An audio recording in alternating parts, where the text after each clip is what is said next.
Good afternoon. Thank you for joining us. Up first, Bruce Banman crosses the floor from the BC United Party to the BC Conservatives. What's behind the move? Bruce Banman joins us in a few minutes. On the open line, a new Surrey hospital won't open until 2030, pushed back another 3 years.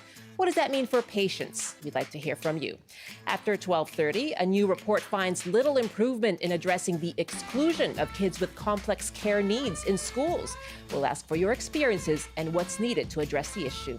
I'm Michelle Eliot. Welcome to BC Today.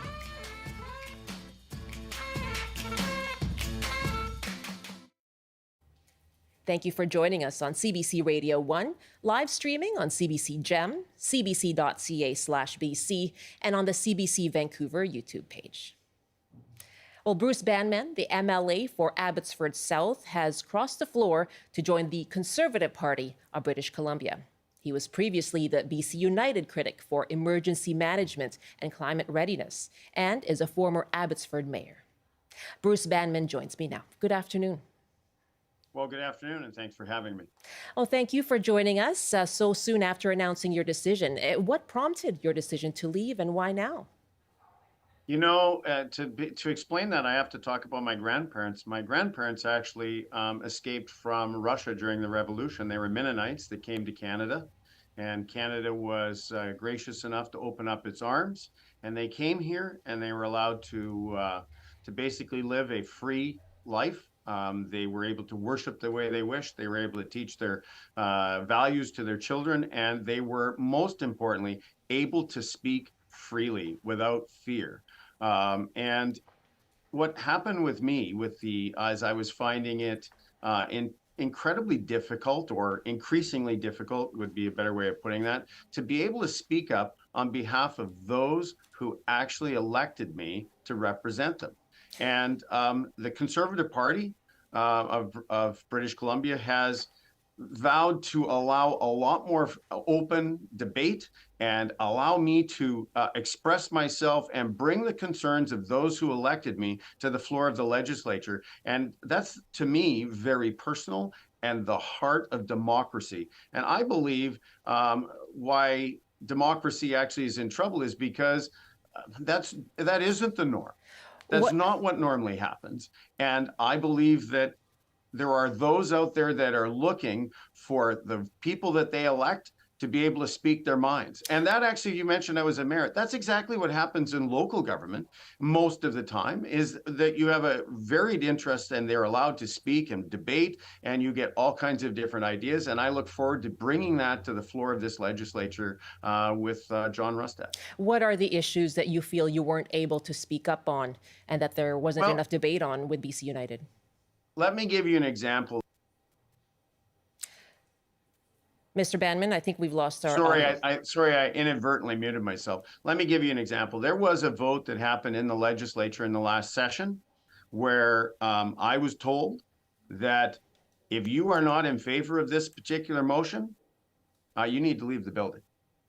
Was this by the party? Yes, it was. And that goes on all the time. People don't know that. There is what called whipped votes that happen all the time. Mm-hmm. And you either vote with the party or you suffer consequences. Okay. What was the motion? This was this particular motion had to do with the convoy. It wasn't even a legislative motion. We might as well have been voting on, let's appreciate that the sky is blue today. It had absolute zero legislative power within the Victoria and I was shocked that on something that was really divisive, wedge-style politics on behalf of the NDP, that this would become a whipped vote, and that I was told either vote with or leave the building. And I keep coming back to that. There were others that I can't recall at the time, but I just think that when it comes to something as important as democracy, that we need to have the ability to have the freedom of speech. Now, I may not agree with what people have to say, but I certainly agree with their right to say it. And that is something that I feel is precious and it's lost. And in this riding where I live, it's not just the Mennonites that escaped tyranny. We have the Dutch that escaped when they were occupied by the Nazis. We have those from Punjab that also understand the preciousness of being able to say your mind and vote the way you want. These are the hallmarks of democracy. And I believe that British Columbians are looking for their officials to vote on their behalf and bring the concerns that they're writing. And to think that all of British Columbia, as big as it is, has the same issues is just nonsensical. It doesn't make any sense. Okay. The North has totally different issues than we have down here in the Lower Mainland. Okay, and from February 2023, the legislature was set to debate a motion condemning the illegal anti-vaccine freedom convoy and affirming support for public health orders. Just to clarify, I believe the vote that you were talking about.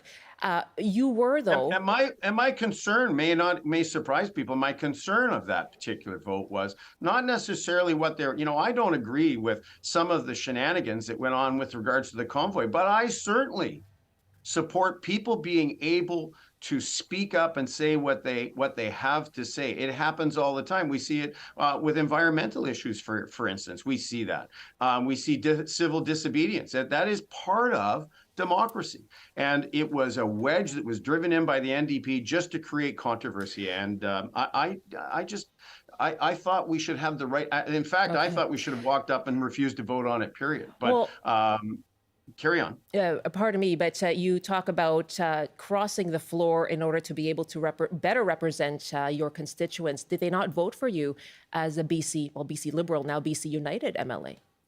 Well, that's interesting because that party no longer exists. So the name of the party's already changed. So when they go to the polls, when they go to the polls, the BC Liberal has ceased to exist. So I think that this is, I will have, or the people that elected me will have their chance to let me know whether or not I have made the right move. I think they will support me, but that is, again, the hallmark of democracy. I'm not the first politician to ever do this. I'm not the first one in this riding, for instance, to ever do it. But we have seen this go across the country where politicians have decided that they can better speak on behalf of their constituents by changing party lines. The people that voted for me will have an opportunity to let me know whether that was the right move come election time.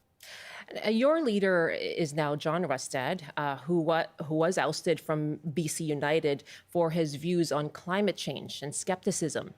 As someone who was the critic on climate change, the former mayor of Abbotsford, which of course suffered so much during the 2021 atmospheric rivers, how do you address concerns, perhaps from your constituents or others, now that you're aligning yourself with John Rustad?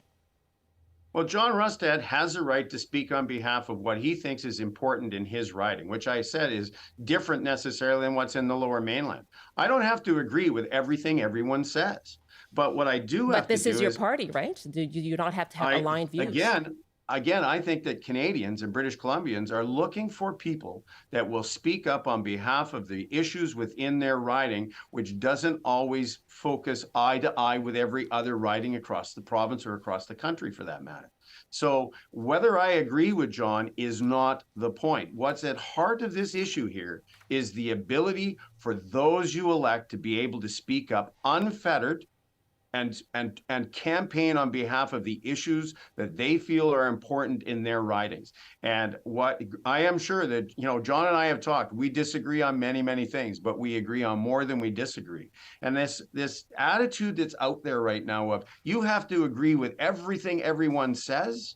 Like, I've been married for a long time. My wife and I don't agree on everything each one of us says. And to think that we have to agree on everything is just nonsensical. And we've got to get away from this in politics where, that one little thing brushes you as some kind of this or a denier or you're a hater or you're whatever. That is nothing but division politics. And I don't think it suits overall what is important. What's important is finding consensus and being able to speak your mind as to what your constituents think is important in their riding. And they get a chance, as I said, to figure out whether or not I am speaking on their behalf. And I took a look at my grandparents, and I just had to start speaking my mind more on what my constituents say is important. And so what are your thoughts then on the role of carbon dioxide in climate change? Is that one of the issues you disagree on with John Rustad? I need more information on that particular issue, and I believe that healthy debate is good. And again, you come to a consensus after doing that, and to focus it in onto one issue. This is, no offense, but that's what reporters do, is they try to go down a rabbit hole. That's not at the heart of the issue here. The heart of the issue is open, transparent debate on a host of issues, and to have these whipped party lines, I don't think is serving democracy well. But And that, for me, was the major reason. Don't you think what your constituents want as well is clarity on your position and on your views, and if they were to vote for you again, knowing what it is that you do stand for? Well, how are they going to get clarity if my vote is whipped and it may not be what they stand for? Doesn't a party represent your views? A party is a collection of views, and to think that every party, you hear Kevin Falcon talk about the BC United Party being a big tent party. Well, I guess it wasn't so big because he kicked John out. I think that it's healthy to have these debates. And I think that that's what British Columbians and Canadians want, is to hear that debate, not just to vote on what's politically convenient or whatever the politically correct moment of the time may be, just to garner a vote. And I think that, you take other parties, they have disagreements within policy of what they have. I think it's healthy. And I think that's I think that there's the skepticism that rises is because not everybody agrees. As I mentioned, I've been married a long time and my wife and I don't agree on everything. To think that political parties should agree on every nuance is just ridiculous. What is your goal then? What do you hope happens with your move? Are you concerned at all about splitting then the vote on the right side of the spectrum and potentially making it easier for an NDP win in BC? Well, I'm glad you brought that up, because I'm not splitting the vote on the right. That decision lies at the feet of Kevin Falcon, because Kevin Falcon went to John and said, you know what, if you don't toe with the party line, out you go. That's what caused this. So if anybody is causing a split on the right, that belongs with Kevin Falcon. He should never have said we are a big tent party if he didn't mean it.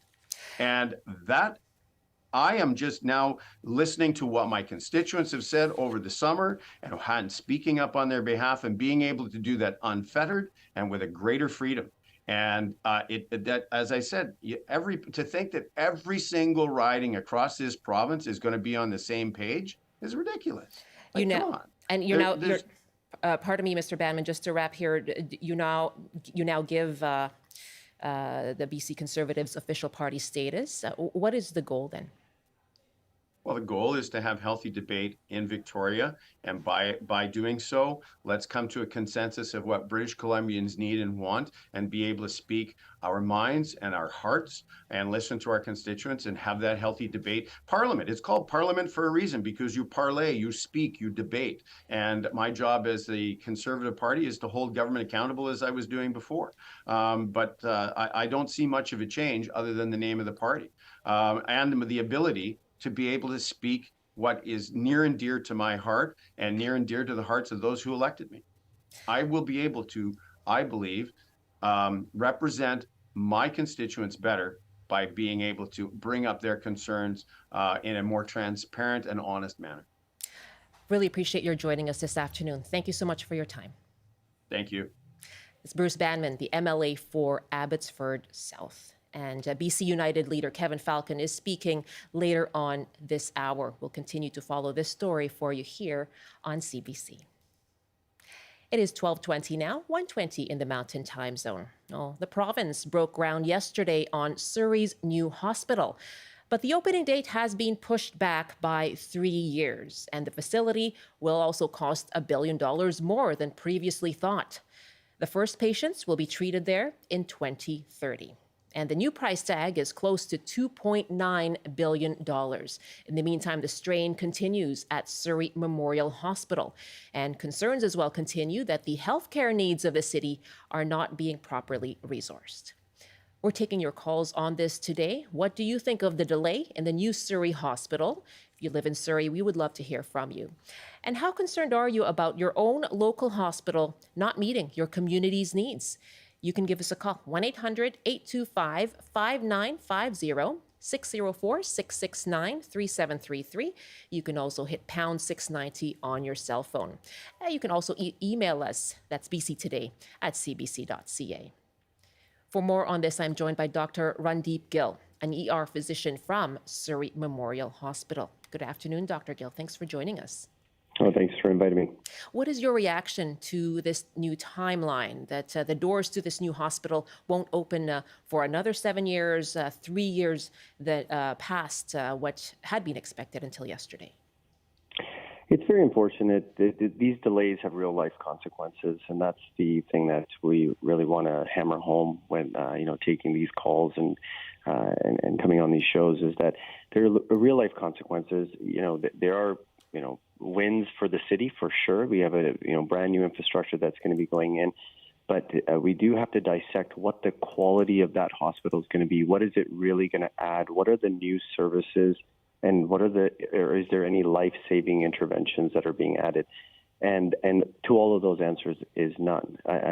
So it will be a smaller hospital compared to the one that we already have, and we're already saying that is inadequate and doesn't have the resources for changing the outcomes of dying patients. And so the cancer agency is obviously very important, and it's a very big win for our region. But for the hospital and for how delayed we are in decades, it's disheartening to see. Now, you hosted a rally this past weekend to, again, raise concerns about healthcare resources in Surrey. So how will this delay now in the new hospital impact healthcare, in your view? I feel there'd be a good access to care. It will be another emergency department. There'll be another 168 beds. But what we were really talking about at the rally and when I was organizing, it brought the speakers that were from different departments, different walks of life, that could give us an insight on what are the challenges that each one of those departments are feeling. And none of those issues within maternity, pediatrics, heart, stroke, trauma, none of those are going to be answered in this hospital. And so that's very tough to hear that. One would think that the rally was on Saturday, the announcement for this hospital. Of course, this is in the works and breaking ground, and we see all of that. But this delay that's happened over decades. Hopefully, our thought was that we were hopeful that there would be some sort of pivot. Maybe we would hear a new services coming, but that seems not to be the case. We heard from Surrey Mayor Brenda Locke this morning raising those concerns around the lack of a maternity ward at this new hospital. How does that concern you then? When we look at the data, there's going to be a new 150,000 people that are going to be moving into the city by the time this new hospital is built. We will be at around 750,000 people to 800,000. That's a 20% increase. And if you look at the demographics of those individuals that are moving here, that are coming from other countries or migrating here, they're younger. And therefore, they're going to set up families. So we know the data, we know the demographics, and then we also have an aging population. And even with those aging population, we're not addressing stroke or trauma at this hospital. And when you look at it from a geographical standpoint, if there's no services south of the Fraser, and everybody has to go to, and it's getting nauseating to say this over and over again, but Royal Columbian, Vancouver General Peace or St. Paul's, this hospital is actually further from those services. So these patients that present here that are dying, it's going to take longer to get to those hospitals. So I'm just still trying to understand how this is going to help. And I have a strategic advantage of being in the emergency department because we see everybody. Anybody that needs access to healthcare will come through our doors, and we're advocating for each and every one of those. And that's why we can talk about different departments and what the impact of these cases are, because time is of the essence when a person is crashing. My guest is Dr. Randeep Gill, an ER physician from Surrey Memorial Hospital. And we are asking you, given that the opening of the new hospital in Surrey will now be 2030. What do you think of that delay? And how concerned are you in your own community about how your local hospital is meeting your community's needs? Give us a call, 1-800-825-5950, 604-669-3733. And Wendy is joining us from Williams Lake. Hi, Wendy. Good afternoon. Hi, good afternoon to you as well. What are your own concerns in Williams Lake? We had a project that was supposed to happen at our hospital, and it got delayed over 3 years because of COVID, during which time shortly thereafter, I started going there for chemo treatments because I had cancer. And where they set up everything for the nurses to look after us when we went in there, they didn't have enough chairs to sit in. They didn't have enough of those poles, where they hang the drugs on. But they were very resilient, good ladies. I couldn't have asked for better people to be looking after me. And they found other solutions. But I thought it was such a crime that they couldn't have better conditions. This is the triage area in the emergency room? No, it was in the chemo clinic. Oh, pardon me. Okay. Yeah. So Yeah, lack and of then- resources then. Yeah, lack of resources, but also lack of doctors throughout our whole province.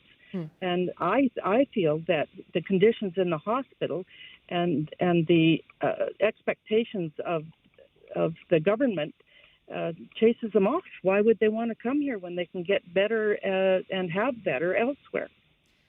The difficulty of being able to recruit doctors to more rural communities as well. How has that affected your care, Wendy? You gave that as an example, but yeah. My doctor moved, so I had to get a doctor out of 100 Mile, which is an hour's drive from here. And when I go see him, I can only talk about 2 items at a time. And last time I made an appointment, I had to wait a month before I got to go in. It's it's not just me that I see this stuff with. I see it with a lot of other people as well. And waiting for hip surgeries or knee surgeries. The government is letting us down in a huge way, I feel. Wendy, thank you so much for raising that. We're hearing about Surrey and its needs as a growing community, but also certainly those rural communities and their concerns around being able to recruit doctors locally as well. Yeah. The other thing Interior Health does is because we aren't in the Lower Mainland catchment area, we can't go there to use their facilities or their equipment. And so we've got huge long waits here to get things done. But if they don't have the resources there either, it just tells you it's not being managed well at all. Wendy, thank you. I really appreciate hearing your story and your experience. Thank you very much. You take care, okay? All the best to you. Let's wrap up with Liz, who's joining us in Victoria. Hi, Liz. I understand you have a sister who works as a nurse and knows this issue from that perspective. Yes, it's really shaped how I see all of this coverage of things in the healthcare system. I just think it's really important that we remember a huge piece of how we got here is that conservative-leaning Liberal, now so-called BC United governments for years were not listening to workers who were actually living. They're people who were working in the healthcare system. They were being treated like machines, and their bodies were being harmed really badly over a number of years. And now to turn that around, we need to really show the current party, the NDP, who's in power. We want our nurses and we want our workers in the hospital to be treated like human beings, and we want them to be treated with respect. We want you to listen to them and do what you can to keep as many as you can, because they want to do the work, they want to care for people, but it's just been really hurting them. Okay, and then just specifically, Liz, are you talking about cuts to staffing? What are you referring to? Oh yes, so there are issues with staffing that have just been so harmful over the years, because staffing affects everything else.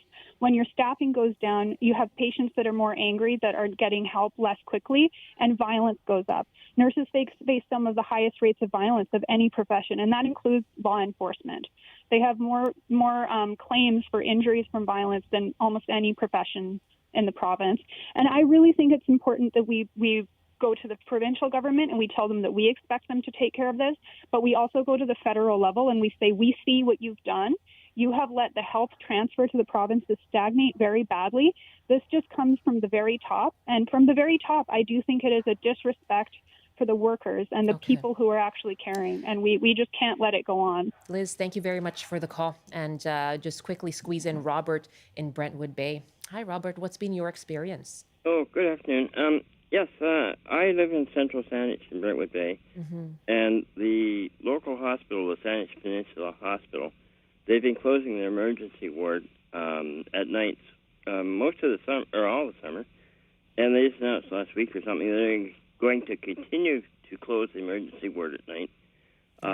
I've used it numerous times over the last 40 years, like 3 in the morning with a severe asthma attack, or one time I sliced my finger, and it's just very disturbing. You're going to spend $3 billion on another hospital in Surrey. We need something to remedy the situation in our local hospitals. I mean, apparently it's due to staffing shortages, which actually I can confirm. I was in the hospital last year, and at night, at one point, the entire floor had one doctor. No, actually, there was no doctor. They had to call a doctor for a different floor. We need to support, if they're going to spend $3 billion on a new hospital or whatever, they should be doing something about this shortage. Okay. Robert, thank you very much for raising your concerns as well from Brentwood Bay. Thank you. Yeah, take care. Let me just wrap up with Dr. Gill here with this question from David, who asks, why can't the province, besides building this major hospital, also support more walk-in clinics south of the Fraser? Do you see that as a possible solution, Dr. Gill? Yes, the walk-in clinics actually they were addressed by the urgent care clinics, which or the primary care clinics, which didn't really solve the problem when it came to longitudinal care. Maybe people got access to see a doctor, but for longitudinal care is really where we see prevention of disease, or at least detection and then management. And so we do need to open our doors. We have to think outside the box when it comes to recruiting physicians and keeping them local. But I'll tell you this much. I come from a family physician, a lot of docs in my family. We're pretty burnt out, and it's pretty hard to, motivate our kids to go into the profession. We need to do something to kind of change that morale. And I think that what happens there is that when government doesn't listen to physicians and you feel helpless, it's very hard to stick in that field. And so we're really empowering the government, saying, listen, please, look at where the issues are. It's very tough on us when we see dying patients and nothing's changing and we don't see anything in the horizon. I mean, that's why we went into healthcare to begin with. So, I definitely want to motivate our next generation, because we're going to need them to go into the field. But we do need to have a symbiotic relationship with the government, that they listen. And I don't know how that's going to be. Maybe they create different advisory groups that will give guidance and or input, because reactionary medicine is not going to work for too long. We've been doing that for decades, and look where we are. We need a proactive longitudinal plan here. Dr. Gill, it's very good to speak with you today. Thank you so much for your time. Thank you. Dr. Randeep Gill is an ER physician at Surrey Memorial Hospital. It's 12:34, 1:34 in the Mountain Time Zone. This is BC Today. And coming up, we're going to talk about children and students with complex care needs and how they are missing out in classrooms and experiencing exclusion. We want to hear from you on that as well. Coming up after the CBC News Update with Robert Zimmerman. Good afternoon. Documents show the province and the city of Merritt knew about serious problems with dikes 3 years before an atmospheric river caused catastrophic flooding. The documents were released by the Canadian Centre for Policy Alternatives after it submitted a Freedom of Information request. Details show an engineer raised concerns about erosion and other issues back in 2018 and every year until 2021.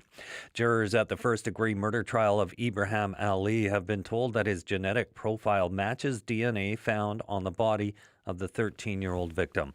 Ali is on trial for the sexual assault and murder of the teenager, whose body was found in Burnaby Central Park 6 years ago. Ali has pleaded not guilty.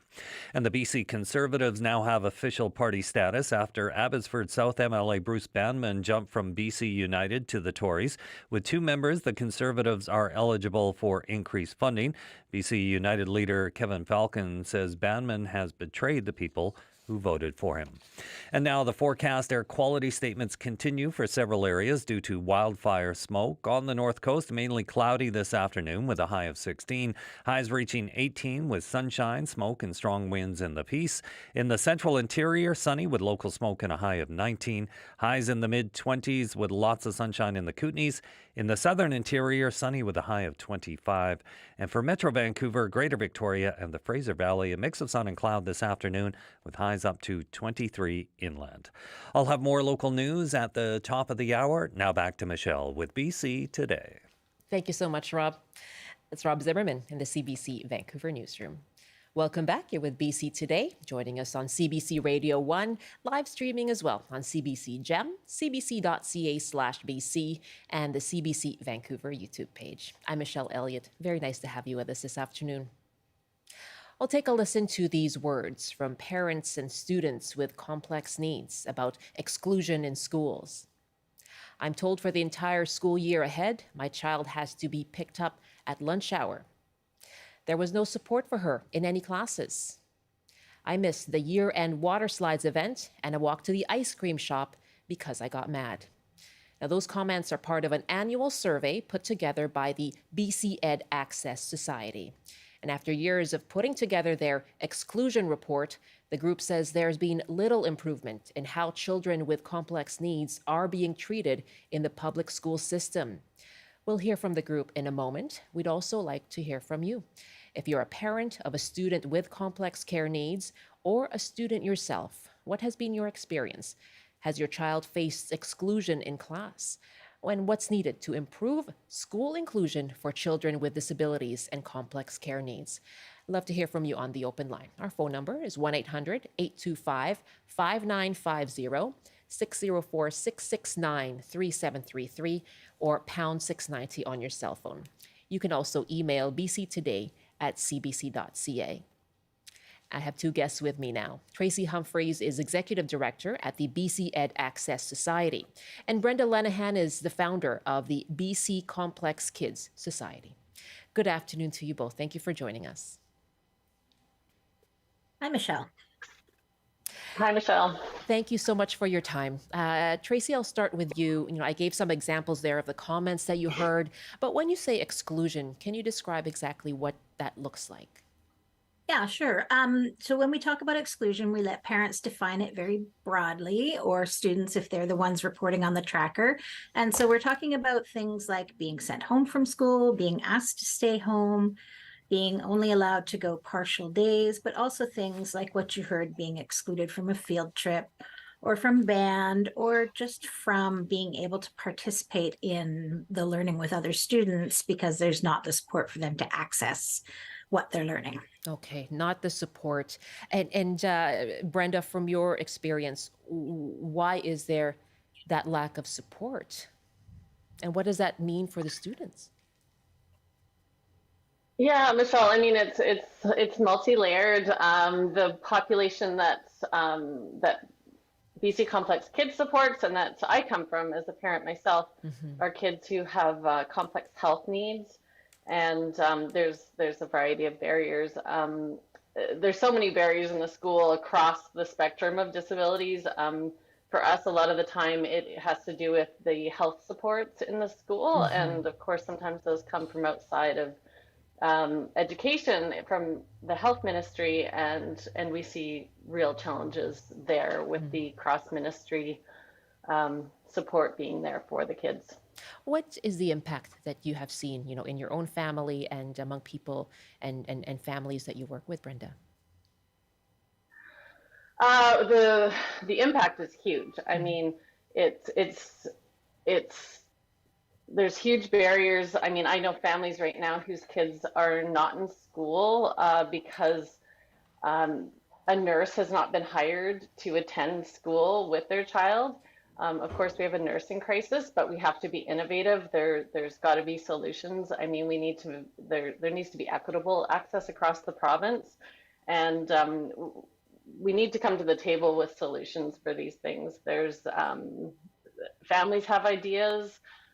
We just need the ministries to work together to ensure that these gaps don't exist, so that everybody has access to the education that they have the right to. And Tracy, what were the biggest concerns that you heard from parents then? I mean, we heard there about, students basically having to stay home. What were some things that you heard? Yeah, so kind of the big issues that we pulled out that were really concerning to us were the exclusions that are lasting over 4 months. That's a figure that really is on the rise. It didn't used to be kind of as common, and now it's, a very high reporting figure. Exclusions from kindergarten is quite significant. Very long gradual entry, shortened days, and things like that for kindergarten students. That's a very important developmental time, and it's not good to see that. And restraint and seclusion. It's not that it's increased, but it hasn't gotten better, and we shouldn't be seeing it at all in schools. And then the nursing support services and physical care, even outside of nursing support services program, was something that was definitely a big feature in last year's tracker. Let's break that down a little bit. Let's start with the kindergarten and the start of that delaying and increasing gradual entry, or implementing gradual entry for students in kindergarten. My goodness, what impact does that have on a young child? Well, I mean, it's developmental delays, right? I mean, there's so much connection and learning about how to, connect together, and how school works, and how, socially connecting happens, and whether they've come from a childcare program or from home, losing that connection by not being a part of the class in kindergarten, it just sort of starts that othering at a very early age, and that's not healthy. But also, it delays learning, and it can impact, an academic future.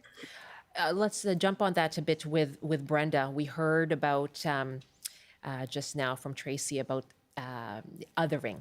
And you talked about the need for physical support and nursing support. But in terms of a child's social development, self-esteem, what is the impact there? Yeah, I was just thinking of the word othering as well. It's that social exclusion, and it starts so early. I mean, for a lot of kids, it starts in childcare because there is no nursing support in the childcare setting. But then in that transition to school, sometimes our kids are asked not to show up for the first while because our kid, the demographic I come from is our kids have functional limitations, chronic health conditions, high caregiving needs, and high healthcare use. So these are kids that need full-time one-to-one support, and they can be asked not to come to school until that support is there, or that support is there and trained. So they lose out on those early days of the school year. Sometimes they lose out on months. Sometimes they lose out on the whole year, as I know some families are right now. And it also has a really big social impact on the family itself, and on the ability to earn an income and to work, and to it has a widespread impact on the family and the children. My guests are Brenda Lanahan, founder of the BC Complex Kids Society, and Tracy Humphreys, executive director of the BC Ed Access Society. And BC Ed Access has released its exclusion report for the 5th year in a row, and it's finding that there has been little improvement in how children with complex needs are being excluded from classroom learning. We'd like to hear from you. If you have experience with this, let us know. What has been your experience? Has your child faced exclusion in school? What do you think is needed to improve the inclusion of children with complex needs? Our numbers are 1-800-825-5950, 604-669-3733, pound 690 on your cell phone. Chris is joining us from Delta. Hi, Chris. Good afternoon. Thanks for joining us. Hi. First, let me say that I feel for all the parents that have children with complex needs in the school system. I'm the father of a type 1 diabetic boy who's now graduated. He went through the Delta school system. I have to say that in his elementary school years, he had excellent support, but only because his EA was an excellent EA and continues to be a friend of the family to this day. But at the same time, and I know there were many things he could not participate in, school trips, anything where he could not be supervised because of his carb intake. He could never go, but that's something we deal with, and he dealt with, and we understood that this was just not a possibility, and he never felt excluded. But at the same time, my wife is an EA in the Surrey school district, and she particularly signed up years ago in order to be an educational assistant. But since then, the EAs are quitting left, right, and center. Nobody wants to get into this profession anymore because they're not educational assistants. They are babysitters. All they do is try and make sure that these children don't hurt themselves or others. They scream and holler all day long. They soil themselves. They bite and kick and throw things. And all the EAs do is try and keep them from getting hurt or hurting the other kids. What a difficult situation. It's very difficult, but there is no support. There are no more school nurses. The EAs are understaffed. There aren't enough around. They're constantly either off sick or injured because of the violence they experience. And my wife is at a point where she just does not want to do this anymore because she used to be able to support them actually in school. But since the Surrey School District has changed how they treat the job description, they changed that. So now all EAs have to do all types of special needs kids. So the violent ones, the non-responsive ones, they all have to deal with them, and they can't. They're not equipped for that, and the school system is not equipped for that. So they're really just trying to keep some kind of normalcy in the school when the teacher's trying to teach, and the EAs are trying to keep the special needs kids somewhat under control so they can have a normal day in school, which is not working. Chris, thank you very much. I think the parents of the kids that go to the schools don't really know what's going on in those schools. And it's something that really you as a journalist should look into more closely and see what is actually, how are these school days structured? How are these kids learning? They're not really learning anything. They're just being there to be kept out of harm's way. And that's not the place for it. Chris, thank you very much for your call. Seeing things as a parent and as a partner of someone who does work as an EA, an education assistant. A lot of issues were raised there. Tracy Humphreys, I know this is something that you've looked at really closely.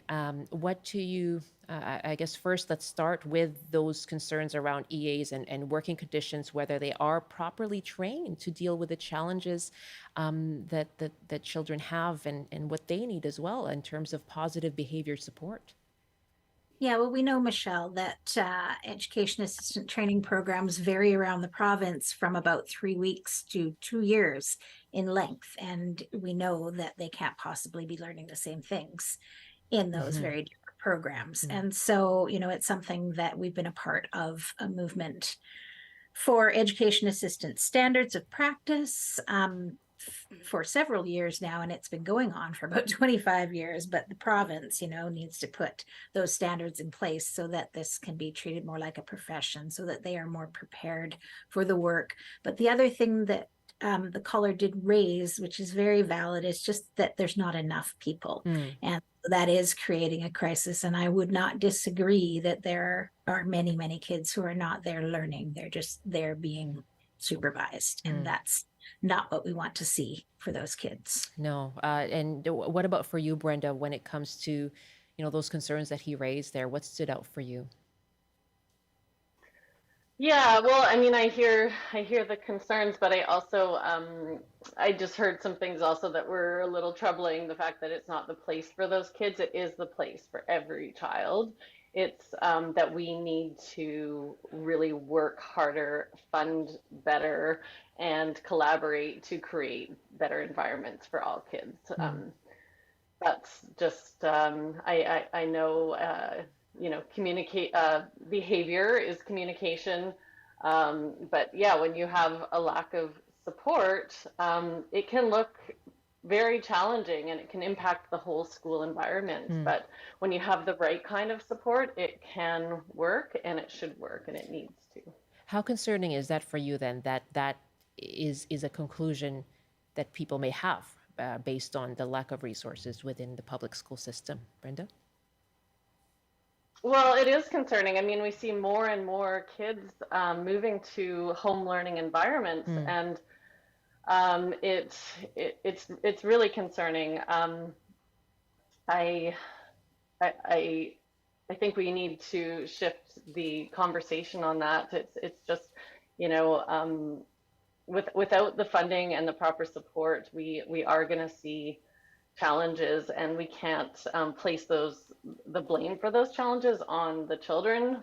Absolutely not, and it can't fall on the shoulders of parents. Parents are working really hard at home. We're working really hard in all areas to advocate for our kids' needs, and we need allies. I mean, Tracy and I are here because we have love, hope, and a degree of anger over the lack of understanding that people have for our demographic, and we're really grateful for opportunities like this so that we can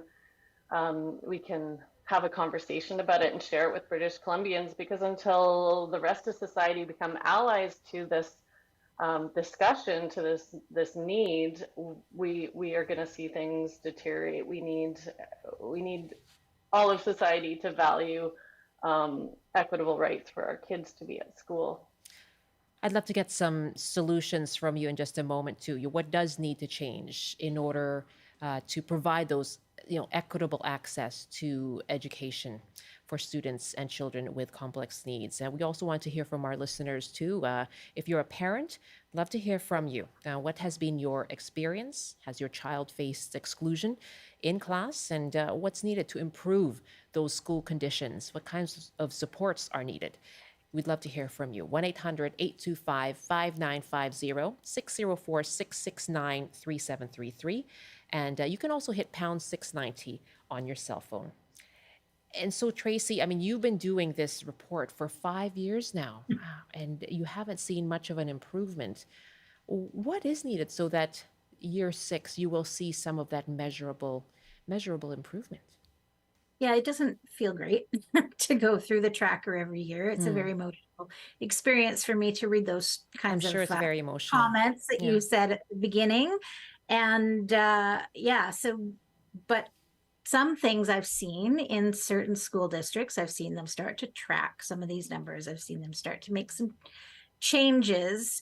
It's just too slow, and it's kind of popping up just here and there. And what we really need is for school districts, the Accessible BC Act required school districts to have in place an accessibility plan by September 1st, and also a committee around that plan and a feedback mechanism. I think that is going to be a good lever if they look at the barriers that are causing exclusions, a lot of which, circles around ableism, which is what we might have been hearing a little bit in that call, is, just a lack of understanding of disability and how, those behaviors that are communication don't show up when the support is what it needs to be. So policy, legal compliance, and really, again, training, education around ableism, but training of the staff so they know how to work with these kids. Because right now I hear a lot of it being, we don't have the people to do that job. Well, it's everybody's job. So that's really important. So more systematic tracking of what the issues are locally at schools. Yeah. What about, go ahead, Tracy. I just wanted to say also, I don't want to, forget that there's a high level of provincial responsibility here. So we talk about education assistance standards, but in legislation and in policy, there's language that excludes. There's a ministerial order that says, basically, in a nutshell, it says that kids with disabilities should be in regular classrooms unless administration feels like they shouldn't be. I mean, that's discriminatory language right there built into our legislation. What has been the response from the province on that? They're aware, and I am not seeing an appetite to change legislation right now. I hope that will change. I do know that they're doing some work on the inclusive education policy manual. Okay. We may see guidance in some pieces coming out in the near future, I hope. Let's get another call in here. Marion is joining us from North Vancouver. Hi, Marion. Welcome. Hi. I have 3 nonverbal autistic grandchildren who live in Abbotsford, and I know the situation is dire, and therefore am a bit reluctant to phone in and say my grandchildren have had a good experience, but they have been very well cared for out in Abbotsford. Tracy is smiling right now as she's listening to you. I'm sorry? Tracy, our guest, is smiling right now as she's listening to you. Go ahead and share. Go ahead. Thank you. Yes, and I think a great deal depends on individual people. On the principal of the school, for example, they're very lucky. My oldest grandchild has just gone into middle school, and he's had the same educational assistant with him since kindergarten. She's gone to middle school with him. And the youngest grandchild, who's 9, had an EA who missed a great deal of the time last year. I don't know if she was ill or what the problem was. She's back. My daughter-in-law said she's so pleased she is because she makes him work. The principal and the school that they went to have been very good, but I think it varies enormously according to the principal, the teachers, and the EAs themselves. So I know the situation is dire for many, but at least I can say that for my grandchildren. We're very glad that they've been so well treated, not without incident. I'm so glad to hear that, Marion. Thank you so much. I'm glad that you called in as well, Marion in North Vancouver. My daughter has worked with EAs as well all throughout school, and it really individually, when you work with someone who cares for you, it really helps. Tracy, I see that you are nodding there. I am running out of time, but I assume consistency is a big one in that call. It is. I loved hearing that the EA was with them over a number of years. That's a really good understanding of that consistency. I'm also autistic. I totally relate to that need for consistency and flow across. But the other thing I wanted to say is that, BC had access, and I'm sure Brenda is in the same situation. We don't necessarily hear from people when things are well. So I love to hear. So we thank Marion for the call. And thank you very much to both of you for your time. I really appreciate hearing from you. Thanks, Michelle. Brenda Lanahan and Tracy Humphreys. That's it for our show. Thank you so much for joining us. I'm Michelle Eliot. Have a good afternoon. We'll talk tomorrow.